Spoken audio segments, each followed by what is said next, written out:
दोस्तों, शेख अयाज़ जी शायरी तव्हांजे अॻियां पेश कई थी। शेख अयाज़ जूं कुझु वायूं।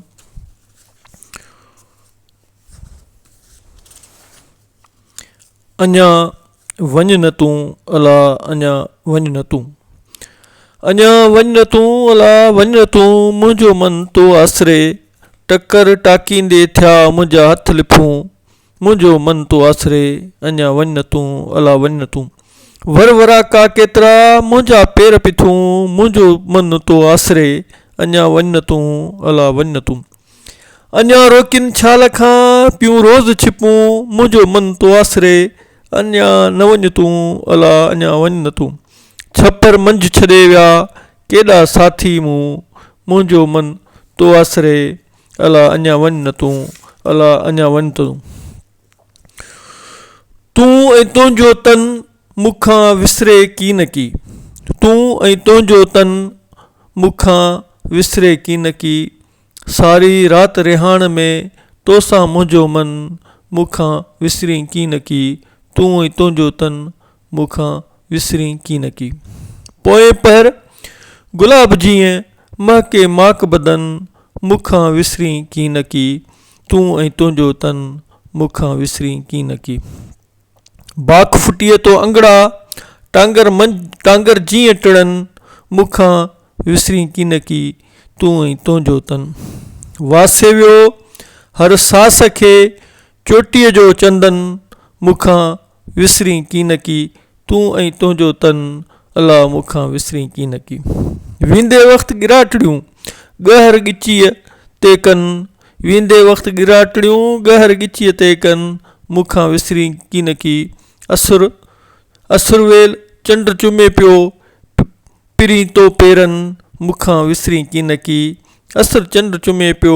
पिरी तो पेरनि मूंखां विसरी की न की, तूं ऐं तुंहिंजो मन मूंखां विसरी की न की, ककर जंहिं कांखी ही चांड्रुकी चंड जी, ककर जंहिं कांखी हीअ चांड्रुकी चंड जी, मतां भाई उभ में ॿीहर ईंदी ही चांड्रुकी चंड जी, नुसोरीअ नीराण जी छाछर ते छाई ही चांड्रुकी चंड जी, पिपल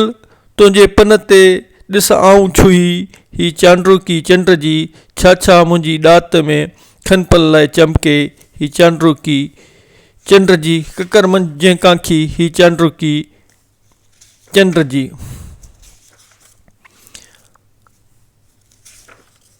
जे तूं उॾरी चंड ॾे पुठिते निहारी धरती केॾी मोहणी, हिन सारे संसार ते जे तूं वीचारी धरती केॾी मोहणी, जे तूं उॾरी चंड ॾे पुठिते निहारी धरती केॾी मोहणी, हिन सारे संसार ते जे तूं वीचारी धरती केॾी मोहणी, उन ते पोयां ॾींहड़ा जेकी बि घारी धरती केॾी मोहणी, ऐं नीरे आकाश में जॾहिं बि निहारी धरती केॾी मोहणी, जे हर काई अमरता इन्हीअ ते वारी धरती केॾी मोहणी, जे तूं उॾरी चंड ॾे पुठिते निहारी धरती केॾी मोहणी, जॾहिं गुल छणी वञनि उन्हनि खे सारी त धरती केॾी मोहणी, जे तूं उॾरी चंड ॾे निहारी धरती केॾी मोहणी, जेका ईअं कूके अहिड़ी कोयल खे छो थो मारी कनकरियूं, जेका ईअं कूके अहिड़ी कोयल खे छो थो मारी कनकरियूं, साई टारी अंब ते जंहिंजो सॾु सुणी अहिड़ी कोयल खे छो थो मारी कनकरियूं,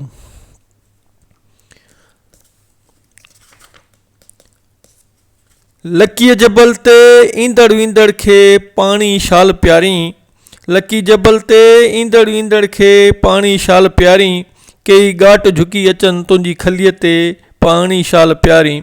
जॾहिं सिज तपी वञे लहूं लहूं लहसाए पाणी शाल प्यारी, ओ शल पवन मीहड़ा ॾुखीअ देस वसे पाणी शल प्यारी, ओ शल पवन मीहड़ा ॾुखीअ देस वसे पाणी शल प्यारी, लकी जबल ते ईंदड़ वींदड़ खे पाणी शल प्यारी, दादूअ पतण तां मता तूं मोटी वञी, दादूअ पतण तां मता तूं मोटी वञी, तूं जे लही लोठ ते हारी हाव मता, तूं जे लहीं लोठ ते हारी हाव मता, दादू पतण तां मता तूं मोटी वञी। तो लाइ केॾी तांग सां बीठो आहियां मां, तो लाइ केॾी तांग सां बीठो आहियां मां, दादू पतण तां मता तूं मोटी वञी। झांगेलीअ झींगरो छो एॾी टांटां, दादू पतण तां मता तूं मोटी वञी, मता तूं मोटी वञी। ॾाढियारो ॾेखार पेर अञा मूं पंध में, चांड्रोकी में चंड जे चाढ़े चोट जियार, पेर अञा मूं पंध में। उन जो पब परे घणो मूंखे ईअं न मार, पेर अञा मूं पंध में। ओछल मूंखे माॻ ते पहुचाई तूं पार, पेर अञा मूं पंध में। ॾाढियारो ॾेखार पेर अञा मूं पंध में।